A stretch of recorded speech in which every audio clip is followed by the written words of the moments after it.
Hello student, मैं मनीष मालवीय अनवेरा online school classes में आप सभी का स्वागत करता हूं। हम एक बार फिर से आपके साथ उपस्थित हैं क्लास 10th का अध्याय दूसरा अम्ल क्षारक एवं लवण को लेकर। देखिए, अब तक इस अध्याय में पहले पार्ट में अपन ने अम्ल और क्षार के कुछ गुणों के बारे में पढ़ा, जिसमें अपन ने पढ़ा कि अम्ल स्वाद में खट्टे होते हैं और नीले लिटमस को लाल कर देते हैं। ठीक है, उसी तरह क्षार के बारे में पढ़ा कि क्षार स्वाद में कड़वे होते हैं और वो लाल लिटमस को क्या कर देते हैं, नीला कर देते हैं। अम्ल और क्षार, अम्ल और क्षार को पहचानने के लिए और भी सूचक है, जैसे मेथिल ऑरेंज, फिनोप्थेलिन, हल्दी, पिटूनिया, हाइड्रेनिया, जेरानियम। ठीक है, इन सब की क्या पंखुड़ियों का भी प्रयोग करके अपन क्या कर सकते हैं, अम्ल एवं क्षार की पहचान कर सकते हैं। ठीक है, अम्ल एवं क्षार की पहचान अपन कर सकते हैं। ठीक है, फिर अम्लों की विभिन्न क्रिया, अम्लों की जैसे धातु के साथ क्रिया होती है तो क्या होता है, तो हम अम्ल की धातु के साथ क्रिया करवाने पर हाइड्रोजन गैस मुक्त होती है। उसी तरह क्षार की भी धातु के साथ क्रिया करवाने पर फिर धातु हाइड्रोकार्बोनेट, धातु कार्बोनेट, इनके साथ भी अपन ने क्रिया करवा के देखी अम्लों की। ठीक है, अब हम देखते हैं अम्ल और क्षार की आपस में क्रिया करवाया जाए। अगर अम्ल और क्षार दोनों आपस में अभिक्रिया करवाया जाए तो क्या होता है। जब अम्ल व क्षार की आपस में क्रिया करवाई जाती है तो क्या होता है, लवण व जल बनता है। अम्ल और क्षार की आपस में क्रिया करवाई जाती है तो क्या बनता है, लवण व जल बनता है। और इस अभिक्रिया को अपन उदासीनीकरण अभिक्रिया कहते हैं। उदासीनीकरण अभिक्रिया कहते हैं। ठीक है, तो देखिए, अम्ल और क्षार की जब अपन आपस में क्रिया करते हैं तो लवण एवं जल बनता है। लवण एवं जल बनता है। ठीक है, ये देखिए, ये हमने लिया है HCl। ठीक है, जिसका नाम है हाइड्रो क्लोरिक अम्ल। इस HCl का पूरा नाम क्या है, हाइड्रोक्लोरिक अम्ल। ठीक है, इस NaOH का पूरा नाम है सोडियम हाइड्रोक्साइड। इन दोनों की, ये क्षार और इस अम्ल की आपस में जब अपन क्रिया करवाते हैं तो बनता है क्या, NaCl, जिसका नाम है सोडियम क्लोराइड। ये सोडियम क्लोराइड जो हमारा है साधारण नमक, ये कई पदार्थों को बनाने में काम में लिया जाता है। ठीक है, बहुत ही कच्चा माल की तरह पदार्थों को बनाने में इसको काम में लिया जाता है। देखिए, सोडियम क्लोराइड, ठीक है, और साथ में बनता है ये अपना जल। ठीक है, तो देखिए, जब अपन ने HCl अम्ल की और NaOH की क्रिया करवाई तो एक्चुअल में होता क्या है। एक्चुअल में होता ये है कि देखिए, HCl से क्या होता है, HCl टूटता है किसमें, H प्लस Cl माइनस में प्लस। ठीक है, NaOH किसमें टूटता है, Na प्लस OH माइनस में। ठीक है, OH माइनस में क्रिया करते हैं, टूटता है। तो देखिए, इसमें क्या होता है, यहां पर जो Cl माइनस वाला है वो Na प्लस वाले के आकर्षित होता है। ठीक है, अर्थात पहले तो बंध टूटा है इन दोनों में। ठीक है, फिर ये बंध नया बन रहा है और बनता क्या है, NaCl। ठीक है, और H प्लस और OH आपस में क्रिया करके क्या बनाते हैं, H2। ठीक है, तो ये साधारण से अभिक्रिया होती है। इसको अपन क्या कहते हैं, ये उदासीनीकरण भी अभिक्रिया है और इसको एक और अभिक्रिया कह सकते हैं। कौन सी, हमने पिछले पाठ में अभिक्रियाओं के अध्याय में पढ़ा था। एक अभिक्रिया होती है विस्थापन, जिसमें द्विविस्थापन अपन ने पढ़ा था। तो देखिए, द्विविस्थापन हो रहा है कि नहीं हो रहा है।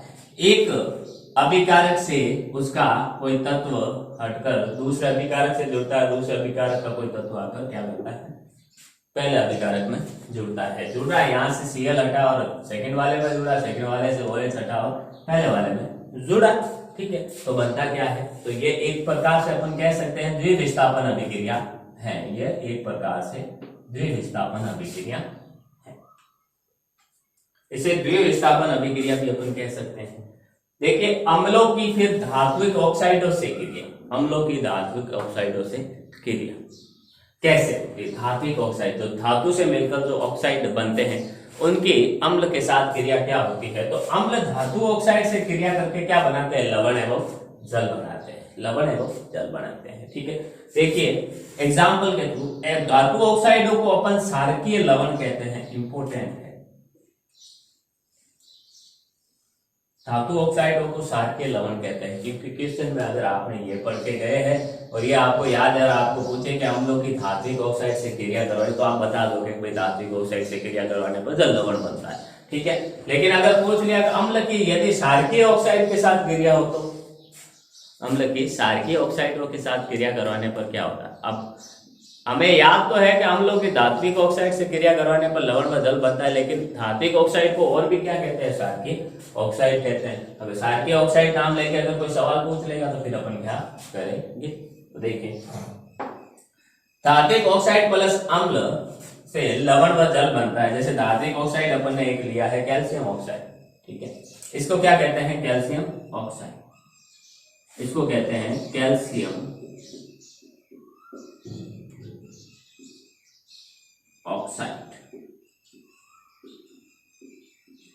कैल्शियम ऑक्साइड की क्रिया करवाई हमने HCl, HCl क्या है? हाइड्रोक्लोरिक, तो बनता है कैल्शियम क्लोराइड, कैल्शियम डाइक्लोराइड बनता है, डाइक्लोराइड बनता है, कैल्शियम डाइक्लोराइड बनता है। ठीक है, ये कैल्शियम डाइक्लोराइड बनता है। तो ये हमने किसकी? कैल्शियम ऑक्साइड जो एक धात्विक ऑक्साइड है, कैल्शियम क्या है? एक धातु है। ठीक है, उसकी क्रिया एक अपन ने 2HCl अर्थात हाइड्रोक्लोरिक अम्ल के साथ करवाई तो हमें एक लवण प्राप्त हुआ कैल्शियम क्लोराइड। ठीक है, और जल प्राप्त हुआ। ठीक है, इसमें भी क्या होता है? कैल्शियम प्लस में ऑक्सीजन माइनस में टूटता है, इसमें 2H प्लस में और Cl माइनस में टूटता है। तो ऑक्सीजन वाला जो ये कैल्शियम प्लस में टूटता है, ऑक्सीजन माइनस में टूटता है, ये H प्लस 2H किस में टूटता है? प्लस में, ये टूटता है माइनस में। ठीक है, तो फिर से ये एक द्विविस्थापन अभिक्रिया होती है जिसमें ऑक्सीजन यहां से हटकर इससे क्रिया करती है, कैल्शियम ऑक्साइड यहां से इससे क्रिया करता है, तो बनता है हमारे पास कैल्शियम क्लोराइड प्लस H2O। ठीक है, इसी तरह क्षारक की अब अम्लों की धात्विक ऑक्साइडों से क्रिया बता दें तो अब यहाँ पर एक और दे रखा है कि क्षारक की धात्विक ऑक्साइड से क्रिया करवाने पर भी क्या बनता है? लवण व जल बनता है। ध्यान रखना, यहाँ है धात्विक ऑक्साइड, यहाँ क्या है? धात्विक ऑक्साइड है, और यहाँ है अधात्विक ऑक्साइड।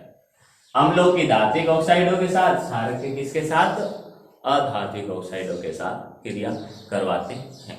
ये ध्यान रखने वाली बात है। ऐसा नहीं है कि आप अम्लों की धात्विक ऑक्साइडों के साथ क्रिया करवाने पर लवण व जल बनता है तो क्षार की भी धात्विक ऑक्साइडों से क्रिया करवाने पर लवण जल बनेगा, नहीं, ऐसा नहीं होता है। तो ध्यान रखने वाली ये बात है, अच्छे से आप ध्यान रखिएगा इसका। फिर देखिए जलीय विलयन में अम्ल व क्षारक की क्रिया करवाते हैं। जब जल के अंदर अपन अम्ल व क्षार बोलते हैं तो क्रिया कौन सी होती है? कैसे वो आपस में क्रिया करते हैं? जल के अंदर क्या क्रिया होती है? ठीक है, तो पहले देखिए अम्ल जल से क्रिया करके क्या करते हैं? हाइड्रोनियम आयन बनाते हैं, हाइड्रोनियम आयन बनाते हैं, ये हाइड्रोनियम आयन बनाते हैं। क्यों बनाते हैं? देखिए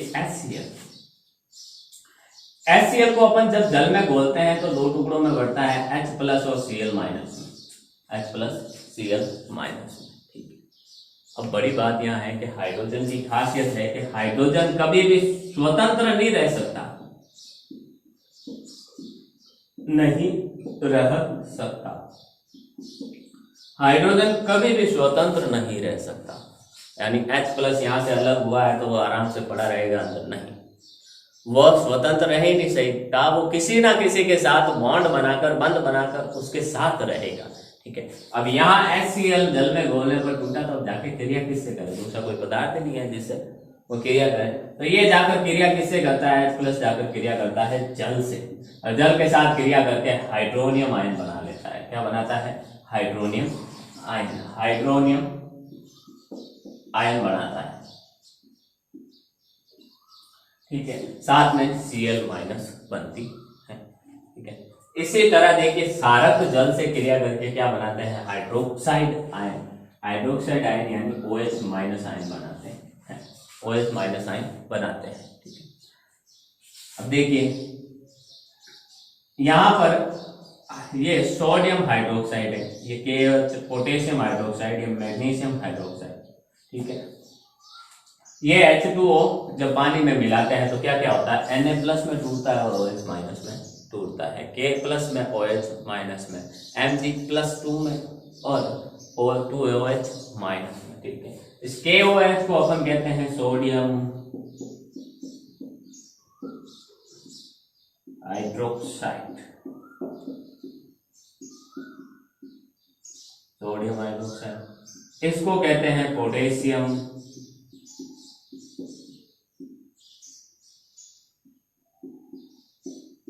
हाइड्रोक्साइड, इसको कहते हैं मैग्नीशियम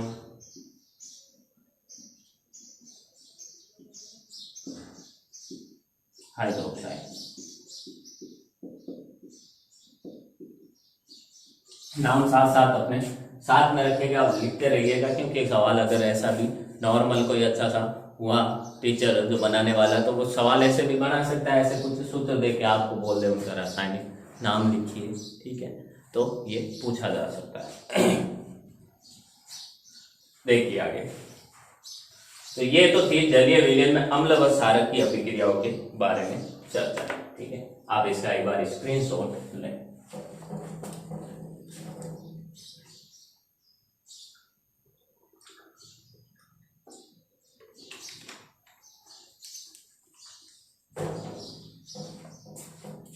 देखिए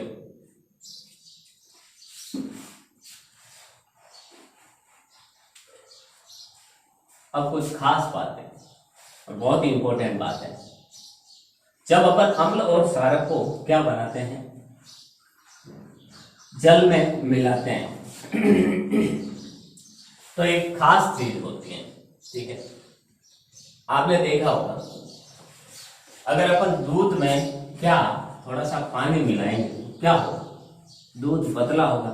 इसी तरह शक्कर की कुछ चाशनी है, शक्कर की चाशनी है, शक्कर का घोल है, पानी है जिसमें शक्कर घुली हुई है, तो उसका स्वाद कैसा होता है, मीठा होता है। ठीक है, और उसमें अगर अपन पानी मिलाएं, उसी शक्कर के घोल में क्या मिलाए, पानी मिलाए, तो क्या होगा, क्या होगा, शक्कर के घोल में पानी मिलाएंगे तो मीठापन था वो धीरे धीरे कम होगा, फिर और ज्यादा पानी मिलाएंगे तो क्या होगा, मीठापन कम होता जाएगा। तो अर्थात जो शक्कर का जो मीठेपन की जो प्रवृत्ति थी वो धीरे धीरे कम होती जाती है जल मिलाने पर। ठीक है, इसी तरह अगर आपने शिकंजी बनाई है, नींबू की शिकंजी बनाई है, ठीक है, उसमें नींबू के पानी में अगर अपन क्या करेंगे, डालेंगे, सॉरी नींबू का जो विलयन होगा, नींबू का जो विलयन है, ठीक है, शिकंजी है, उसमें ज्यादा पानी डालेंगे, पानी डालते जाएंगे तो क्या होगा, उसका खट्टापन कम होता जाएगा, खट्टापन कम होता जाएगा, हाँ खट्टापन कम होता जाएगा। अर्थात वो खट्टापन, अर्थात खट्टापन, खट्टा स्वाद में खट्टे कौन होते हैं, अम्ल होते हैं। अर्थात नींबू के अंदर जो अम्ल पाया जाता था उसके प्रकृति धीरे धीरे घटती जाती है, उसकी अम्लीयता धीरे धीरे घटती जाती है। तो अम्ल और क्षार के अंदर क्या करते हैं अपन, जल में मिलाने पर उनकी अम्लीयता कम होती जाती है, उनकी क्षारीयता कम होती जाती है, अर्थात उनके अम्लीय और क्षारीय गुण क्या होते हैं, कम होते जाते हैं। इस क्रिया को अपन तनुकरण कहते हैं। पहले देखिए, जल में घुलनशील जो क्षारक होते हैं, जो जल में घुल जाते हैं, हर कोई क्षारक जल में नहीं घुलता है, ठीक है, हर कोई क्षार जल में नहीं घुलता है, ठीक है। जल में जो क्षार घुलनशील होते हैं, क्षारक घुलनशील होते हैं, उन्हें क्षार कहते हैं, ठीक है। ये स्पर्श में साबुन की तरह चिकने तथा स्वाद में कड़वे होते हैं। तो नोट बना के लिखिए आप,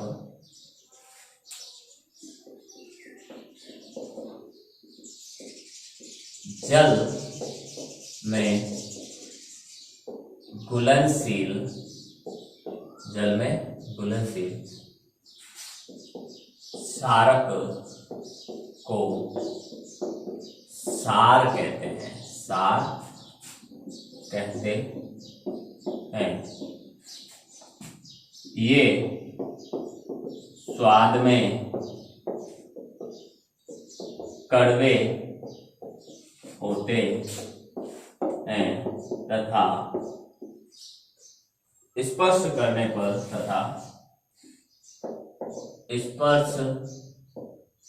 स्पर्श करने पर साबुन की तरह चिकने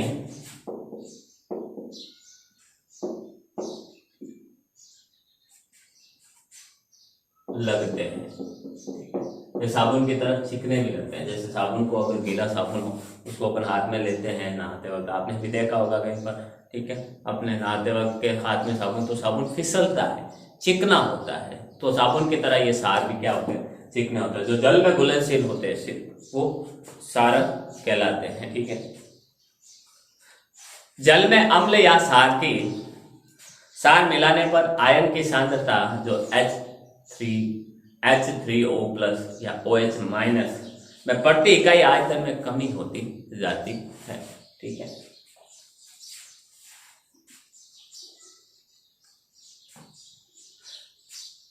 नोट बना के लिखना इस चीज को कि जल में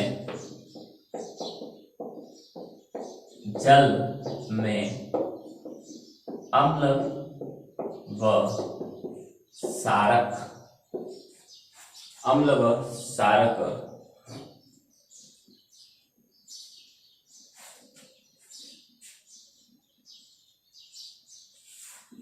उल्टा है, अम्ल या सारक विलयन में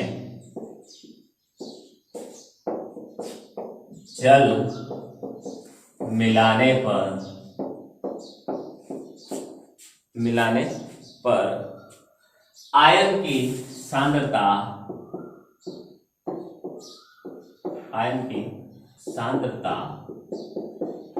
अर्थात कौन सा आयन H3O प्लस या OH माइनस, H3O प्लस या OH माइनस में प्रति इकाई आयतन में कमी आती है।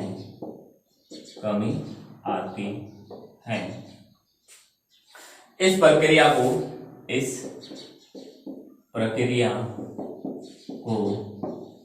हम क्या कहते हैं, तनुकरण कहते हैं। इस प्रक्रिया को हम क्या कहते हैं, तनुकरण कहते हैं।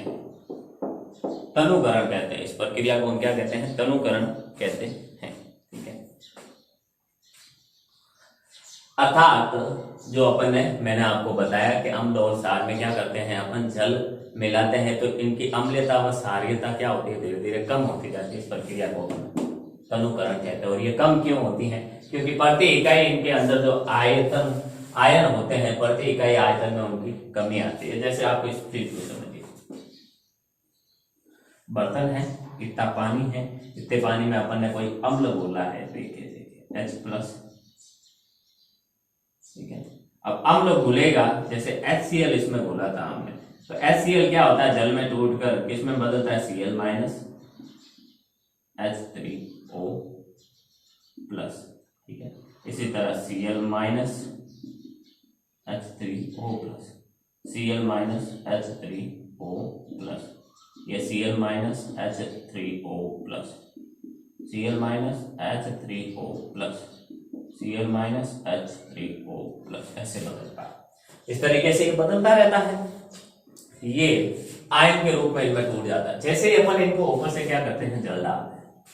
अब जल मान लो यहां तक चला गया, ठीक है, तो ये आयन, अम्ल तो अपन ने मिलाया नहीं, जल ही है, जल ही मिला हुआ है, तो जल ही मिलाया है। अम्ल मिलाया होता तो फिर ये इसमें अम्ल टूटता और कुछ आयन और बनते, लेकिन आयन तो उतने हैं। तो फिर देखिए, पहले इतनी सी जगह में इतने थे, अब क्या हो गए, अब ये आयतन इनका बढ़ गया, तो आयतन में आयनों की संख्या तो समान रही, तो क्या हो गया, प्रति इकाई आयतन, पहले यहाँ पर घनत्व ज्यादा था, प्रति इकाई आयतन में क्या आयनों की संख्या ज्यादा थी, अब प्रति इकाई आयतन में क्या होती है, आयनों की संख्या कम ही आती है। ठीक है, और पानी डालेंगे तो जगह पानी ही बढ़ेगा, अम्ल तो बढ़ेगा नहीं, तो आयनों की संख्या नहीं बढ़ती है। तो अम्ल व क्षारक में जल मिलाने पर आयन की सांद्रता प्रति इकाई आयतन में क्या होती है, कम होती जाती है। ठीक है, तो ये तो समझाने के लिए था। आगे देखिए, अम्ल व क्षार की जो जल में घुलने की प्रक्रिया होती है वो बहुत ही ऊष्मासेपी होती है। ठीक है, अम्ल व क्षार की जल में घुलने की क्रिया, अम्ल व क्षारक की जल में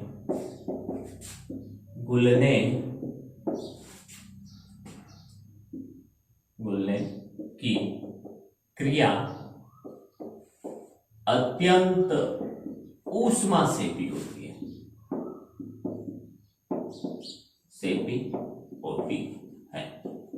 अर्थात जब अपन अम्ल जल के अंदर अम्ल या अम्ल में जल मिलाते हैं तो दोनों की आपस में क्रिया करने से क्या होती है, ऊष्मा निकलती है। सेपी का मतलब ऊष्मा निकलती है, अर्थात अम्ल व क्षार की जल के साथ क्रिया करवाने पर क्या होगी, ऊष्मा उत्सर्जित होती है।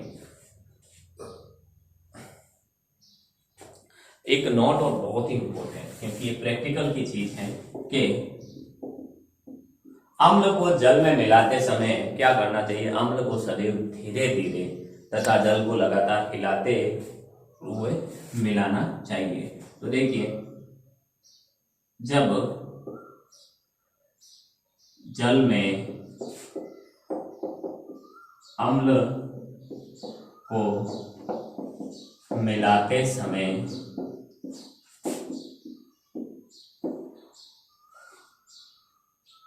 सदैव अम्ल को धीरे धीरे मिलाना चाहिए तथा जल को हिलाते रहना चाहिए। जैसे ये एक इसमें पानी पड़ा है अपना ग्लास में, ठीक है, और ये अपने पास एक अम्ल की बोतल है इस प्रकार से, ये अपने पास क्या है, एक अम्ल की बोतल है। जब अपन इसमें पानी की ग्लास में, ठीक है, जिसमें पानी भरा हुआ है, उसमें अम्ल मिलाते हैं, अम्ल धीरे धीरे अपन ने क्या किया, मिला रहे हैं, तो उसको हिलाते हुए अम्ल को तो धीरे धीरे जैसे एकदम टच करवा के, ऐसा नहीं है कि उल्टा कर दो पूरा, नहीं, धीरे धीरे और पानी को साथ में क्या करना चाहिए, हिलाते रहना चाहिए। क्योंकि अम्ल डालते रहे, पानी हिलाते नहीं रहे तो ठीक है, क्या हाथों हाथ अम्ल की पानी के साथ क्रिया करके आयन नहीं बने, तो क्या करते हैं, उसको हिलाते रहते, ताकि साथ साथ में जैसे जैसे अपन अम्ल मिला रहे हैं वो जल में टूटता रहे और अपने आयन बनाता रहे। ठीक है, तो ये इसका ये मेन कारण है। इसके बाद अपन देखते हैं पीएच स्केल के बारे में। पीएच स्केल की चर्चा करते हैं अपन।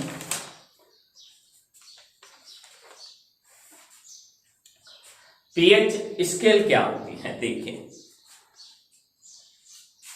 आप एक बार स्क्रीनशॉट लेते हैं।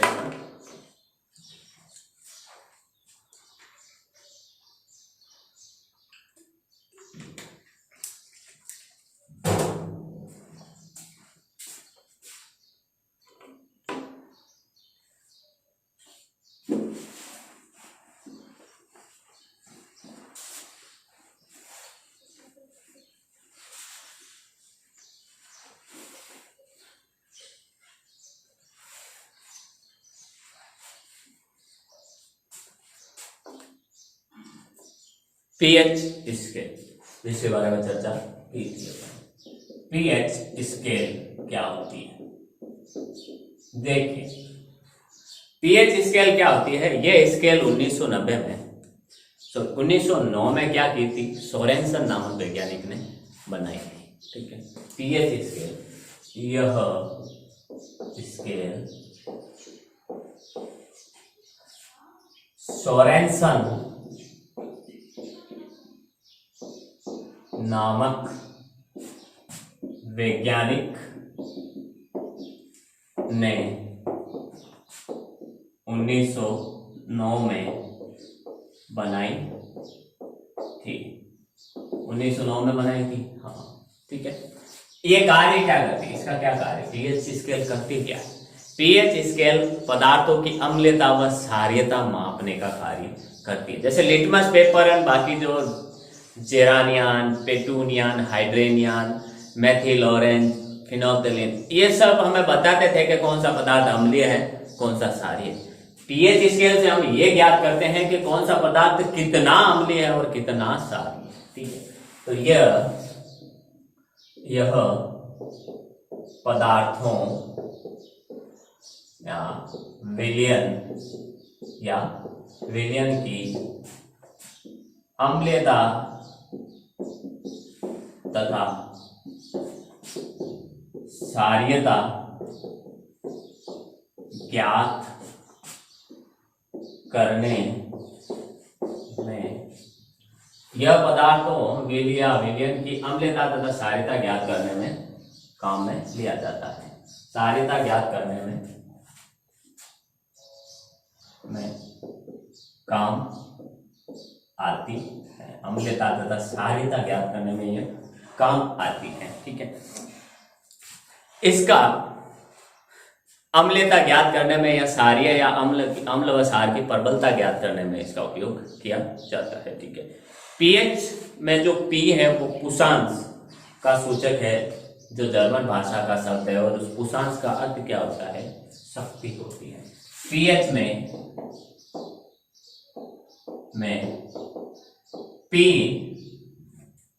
क्या होता है, पी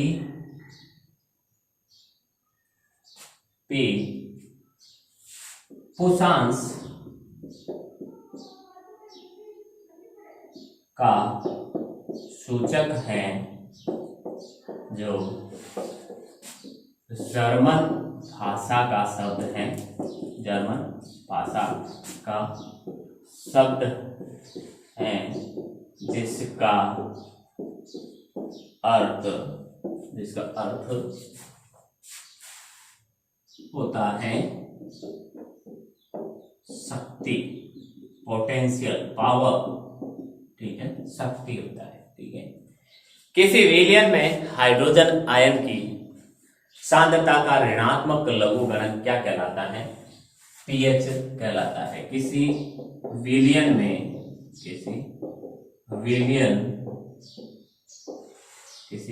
में हाइड्रोजन आयन H+ या hydronium hydroxide ion OH minus की सांद्रता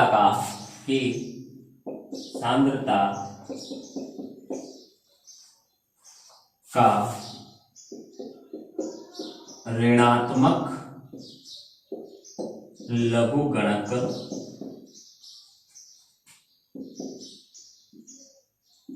को पीएच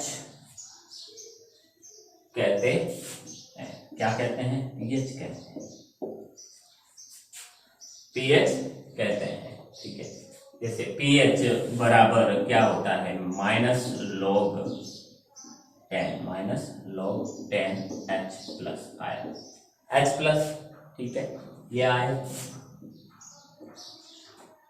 या इसको अगर -log10 OH- आयन की सांद्रता से भी माप सकते हैं, ठीक है, OH-।